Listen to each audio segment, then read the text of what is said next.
Hello students, कैसे हो आप बच्चों आप 10th क्लास के अंदर हम चैप्टर कर रहे हैं हमारा फर्स्ट, जिसका नाम है रियल नंबर। तो स्टूडेंट्स, इसके हम 6 पार्ट बना चुके हैं। यूट्यूब के ऊपर आप देख सकते हैं। अगर आपने 6 पार्ट अब तक नहीं देखे हैं तो पहले वो देखिए, ठीक है। और कॉपी पेन साथ लेकर बैठा करो बच्चों, ताकि बोर्ड पे आपको जो भी समझ आए वो आप साथ साथ लिख सको। मेरी कोशिश रहती है कि मैं दोनों मीडियम को एक साथ चलाऊं, ठीक है।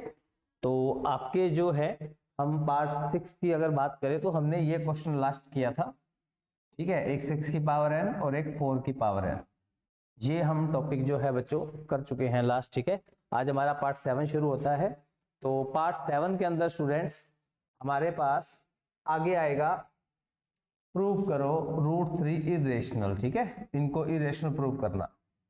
देखो बच्चों ध्यान से, आपके पास कभी भी क्वेश्चन आ जाए √3 या √2 या √5 या √7, ऐसे अगर ये अकेले आ जाए, ठीक है, तो याद रखो ये थ्योरम है बच्चों, ठीक है।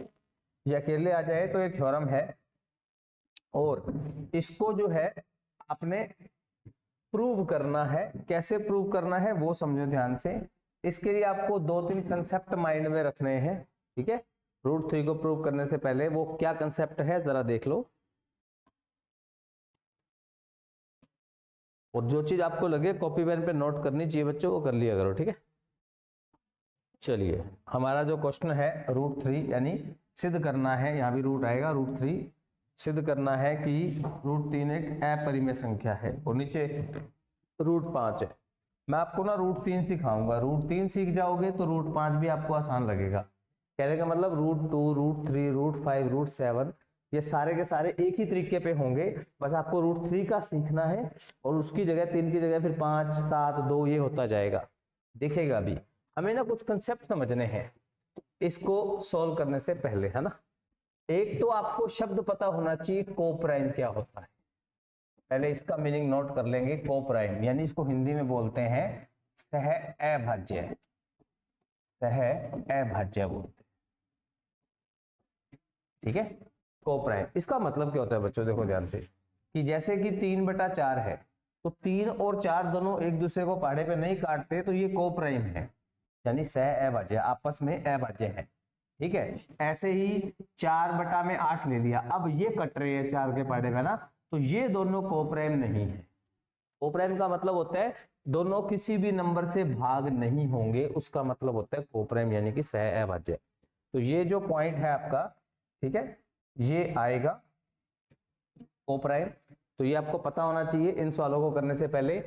दूसरा जो पॉइंट है हमारा, ठीक है, ये आप नोट कर लेना। दूसरा जो पॉइंट है हमारा वो आपका है, जैसे कि मान लीजिए कोई नंबर 3 है, एग्जाम्पल बात करते हैं 6 है। 6 जो है ना वो आपका 3 से पूरा पूरा भाग होता है, आप जानते हैं, है ना। इसी तरह से अगर आपने 6 का स्क्वायर किया तो वो भी 3 से भाग हमेशा होगा, और ये उल्टा भी है। अगर किसी का स्क्वायर 3 से भाग हो रहा है तो वो खुद भी 3 से भाग होगा। एक कंसेप्ट आपका ये लगेगा, ठीक है।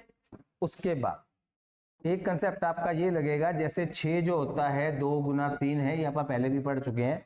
6 हमेशा किससे भाग होगा, 2 से होगा, 3 से होगा, है ना। और ये कभी भी 5 से भाग नहीं होगा, क्यों, क्योंकि सामने 5 नहीं पड़ा। सामने जो नंबर पड़ा है ना उससे ये वाला नंबर हमेशा डिवाइड होगा, ठीक है। जैसे कि आप 12 को ले लीजिए, 12 होता है 2 गुना 2 गुना 3। अब सामने क्योंकि 5 नहीं पड़ा तो 12 5 से भाग नहीं होगा, सामने 2 पड़ा इसलिए 2 से भाग होगा, 3 पड़ा 3 से भाग होगा, डिवाइड होगा यानी कि, ठीक है। तो इस तरह से ये 3 कंसेप्ट हो गए। चौथा जो हमारा कंसेप्ट यूज लगेगा, 4 कंसेप्ट लगते हैं सवाल को समझने से पहले, आपको ये 4 बातें समझनी होंगी। तो चौथा जो कंसेप्ट है वो होता है कॉन्ट्राडिक्शन। इसका मतलब होता है बातों का विपरीत होना, विपरीत बोलते हैं, विपरीत, विपरीत, ठीक है, यानी कॉन्ट्राडिक्शन, ऐसे। तो कॉन्ट्राडिक्शन होता है विपरीत। विपरीत का मतलब क्या होता है, ठीक है। अब आप ये समझिए, जैसे कि देखिए ध्यान से, आपके पास जैसे मैंने कह दिया कि बच्चों की जो 2 है, सॉरी एक नंबर ले लिया हमने 5, मैंने बोल दिया 5 जो है ना वो एक सम संख्या है, यानी कि इवन नंबर है, ऐसे मान लीजिए। ठीक है, कि 5 जो है वो इवन नंबर है। मैंने कह दिया बच्चों 5 इवन नंबर है, आप जानते हो 5 इवन है नहीं, 5 ओड है वैसे, ठीक है। आपने एक बार कह दिया, चलो सर कोई दिक्कत नहीं, आपने लेट कर लिया कि 5 इवन है, ठीक है। अब आप क्या करोगे, अब आपने 5 को डिवाइड करके देखा 2 से, और इवन नंबर की डेफिनेशन क्या है कि वो 2 से हमेशा पूरा पूरा डिवाइड होगा, यानी रिमाइंडर 0 आएगा। आपने चेक किया, यहाँ तो 1 आ गया। आप क्या कहोगे कि सर आपने कहा था 5 जो इवन है वो बात गलत है ना, क्योंकि यहाँ 0 नहीं आ रहा है। तो मैंने कहा था इवन है, ये कब आता है, जब ओड है यानी विषम है, ठीक है। तो ये दोनों बातें क्या होगी, कॉन्ट्राडिक्ट होगी। अब ये दोनों बातें कॉन्ट्राडिक्शन बोलते हैं इसको, ठीक है।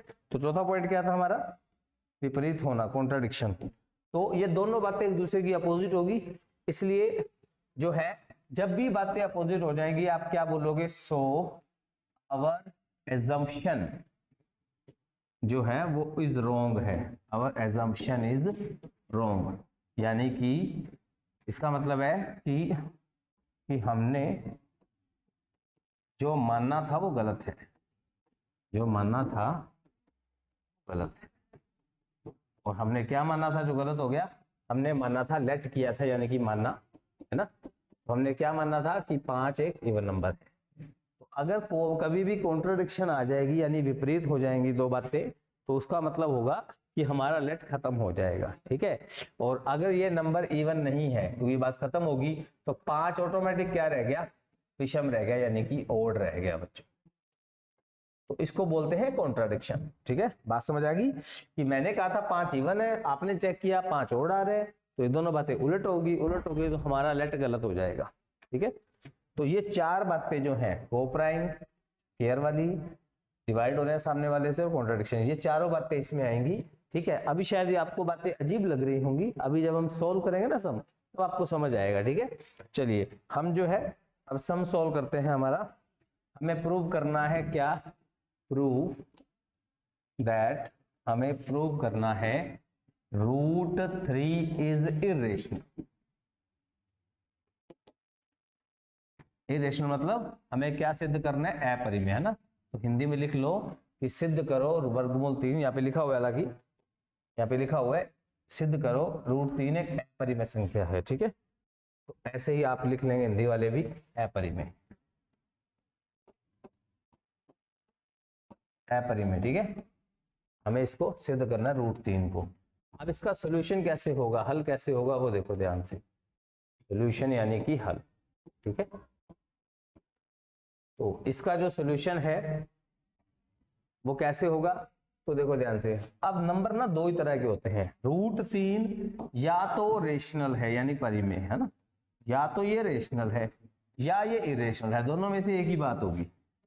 और मुझे प्रूव करना है इरेशनल, तो हम क्या करेंगे, हम इसको लेट कर लेंगे, ये वाला लेट कर लेंगे, यानी मान लेंगे कि मानना √3 एक रेशनल है यानी कि परिमेय संख्या से, तो इसको लेट कर लिया हमने। अब अगर मैंने इसको लेट कर लिया और कुछ भी गड़बड़ होगी तो क्या बोलेंगे, हम अगर कुछ भी गड़बड़ होगी तो क्या बोलेंगे, एजम्पशन इज रॉन्ग, ठीक है।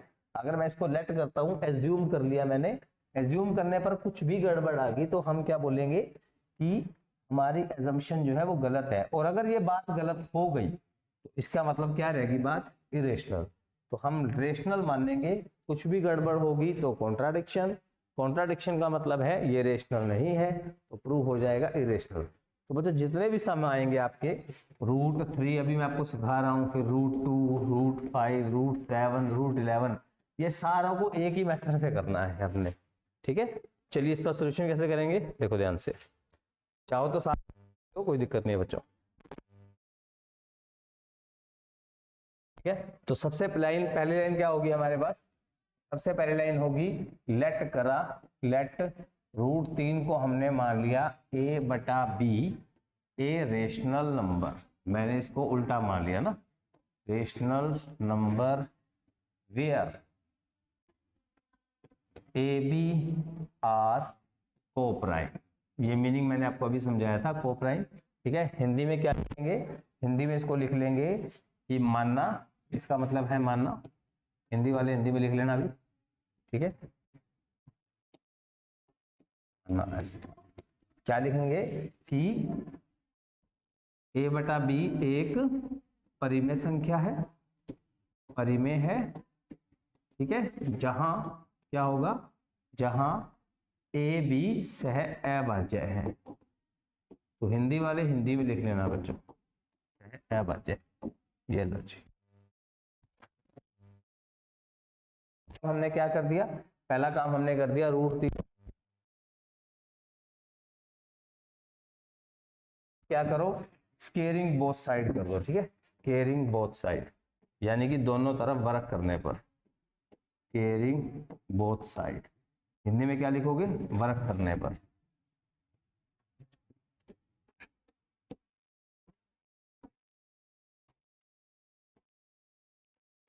वर्क करने पर, हिंदी वाले हिंदी में लिख लेना बच्चों, मैं राउंड कर रहा हूँ हिंदी वालों के लिए।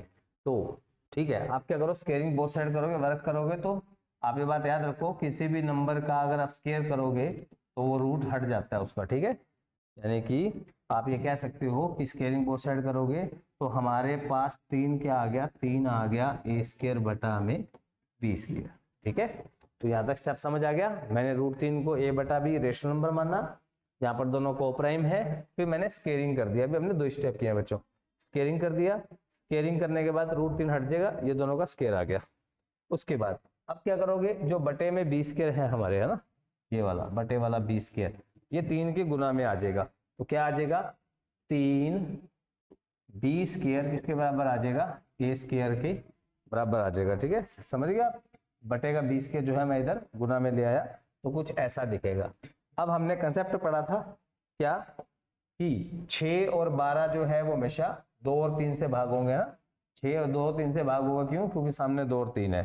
सेम चीज यहाँ भी देखो क्या हो रहा है, कि हमारे पास ए स्केयर के सामने क्या आ गया, 3 आ गया, तो क्या बोलेंगे, here a square is divisible by 3, यानी कि ए का स्केयर 3 से विभाज्य है, ठीक है, इसका मतलब होता है विभाज्य है। हिंदी वाले क्या लिखेंगे, 3 से विभाज्य है।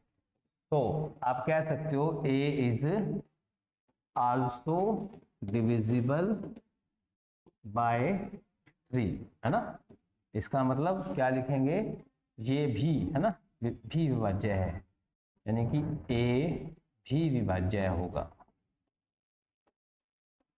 विभाज्य होगा, ठीक है, ऐसे हिंदी वाले हिंदी में लिख लेना।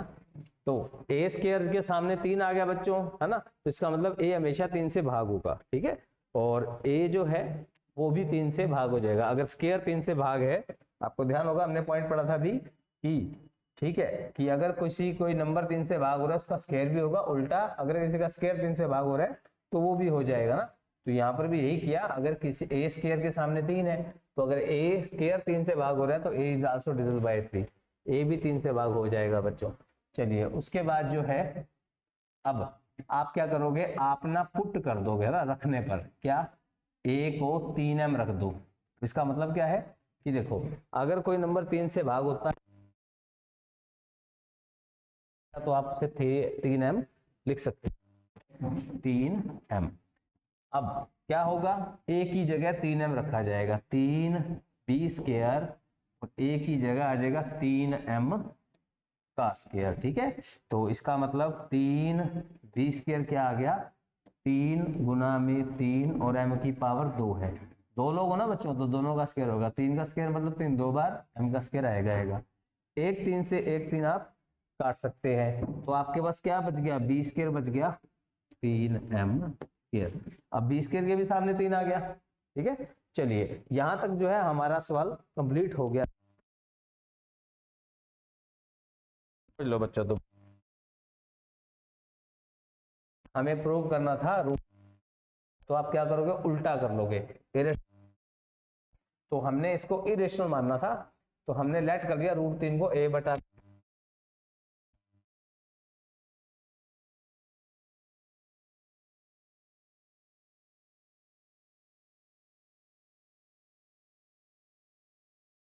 बाद b को इधर ले आया, इधर लाने के बाद देखा ए स्क्वायर के सामने 3 है, तो अगर ए स्क्वायर 3 से भाग, अगर ये a के सामने 3 है तो a को आप 3m रख सकते हो, a की जगह मैंने 3m रख दिया, 3m रखने के बाद 3 का वर्ग कर दिया, 3 से 3 कट गया, 20 के बराबर में 3m²। ठीक है, तो यहां तक जो है आप बच्चे साथ साथ नोट कर लेना बच्चों। ठीक है, हिंदी वाले हिंदी में नोट कर लेंगे, इंग्लिश वाले इंग्लिश में। अब जो मैं लाइन बता रहा हूं, ठीक है, अब जो मैं लाइन बताऊंगा आपको वो हर सवाल में आएगी। ठीक है, हेयर, ये लाइन हर सम में आएगी, ध्यान रखना। कौन कौन से, इसको भी आप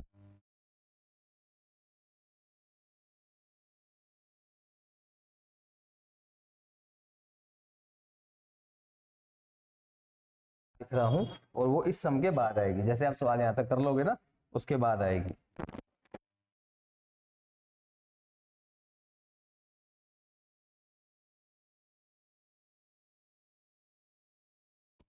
सामने भी 3 आ गया, तो मतलब बी भी किससे भाग होगा, 3 से भाग हो जाएगा। तो आप क्या बोलोगे कि हेयर ए एंड बी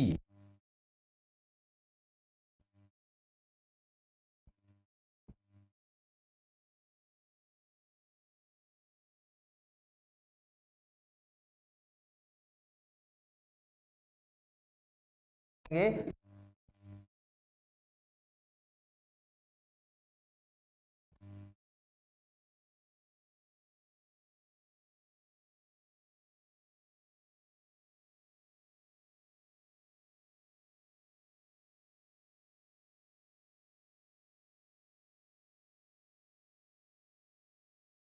हमने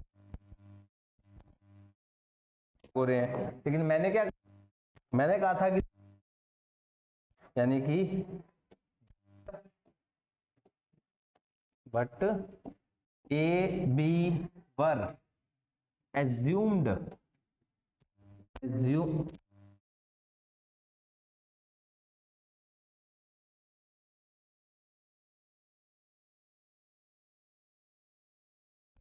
क्या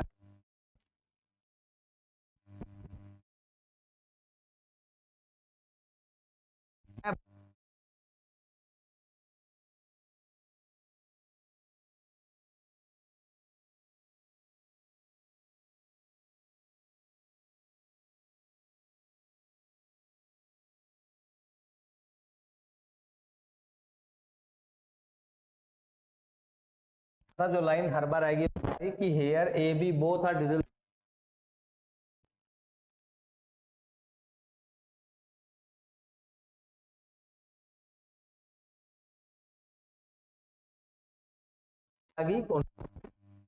एक दोनों ये बात,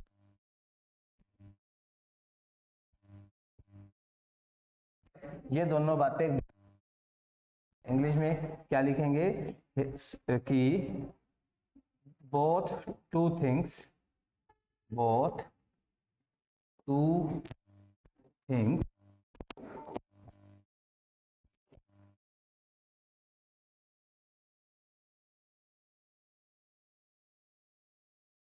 एक दूसरे को कॉन्ट्राडिक्ट कर रहे हैं, कॉन्ट्राडिक्ट।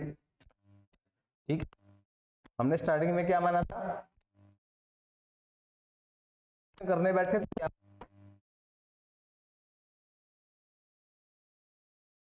जो मैंने क्या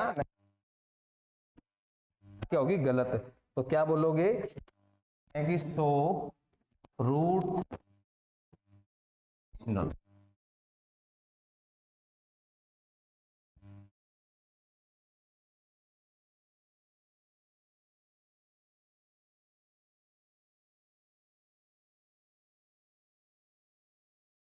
अब दुनिया नहीं है ना, तो हैंस आप कह सकते हो वो क्या होगा, हैंस √3 इज इर्रेशनल।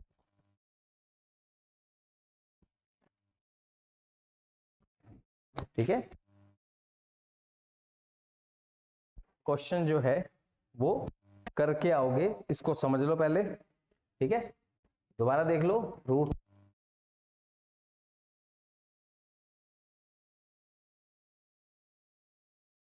इधर गुना में आ जाएगा, ए के अब 3 यहाँ पर 20 करके गुना में आ जाएगा, ए स्क्वायर के सामने 3 है तो ए 3 से भाग होगा, ए को 3m रखो, सोल्व करने पे पता चला बी के सामने भी 3 है, इसका मतलब बी भी 3 से भाग हो जाएगा, यानी ए और बी दोनों 3 से भाग हो रहे हैं। पर मैंने कहा था को प्राइम है, ये दोनों बातें उलट होगी, कॉन्ट्राडिक्ट होगी ना, विपरीत होगी। तो इसका मतलब √3 जो क्या है वो परिमेय रेशनल नहीं है, वो क्या है, इरेशनल है। ठीक है, तो इसके बेस पे आप बच्चों ने ये क्वेश्चन जो है ये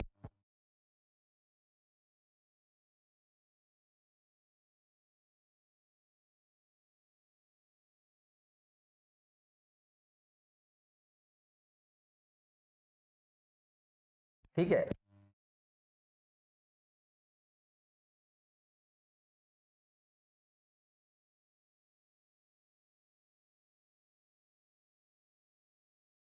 नोट कर लेना।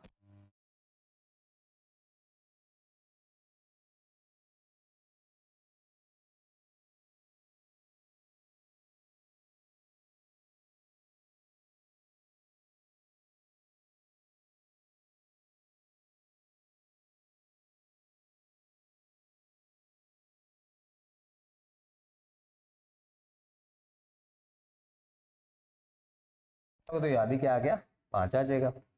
सेम प्रोसीजर आगे, ठीक है, वही चीज आ गई। और जब आप बी स्क्वायर को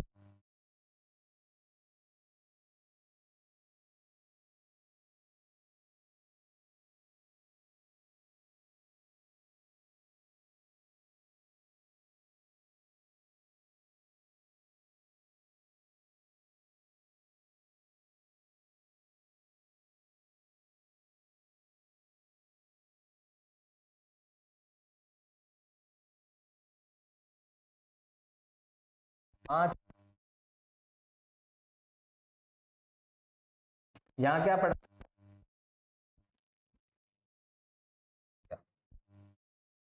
सेम चीज आगे।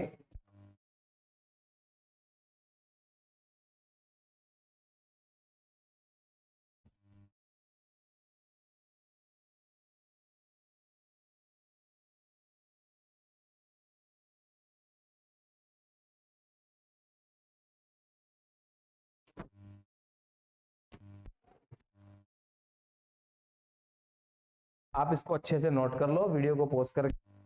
उसके बाद जहां 5 है अब आप 2, ठीक है, और रूट जो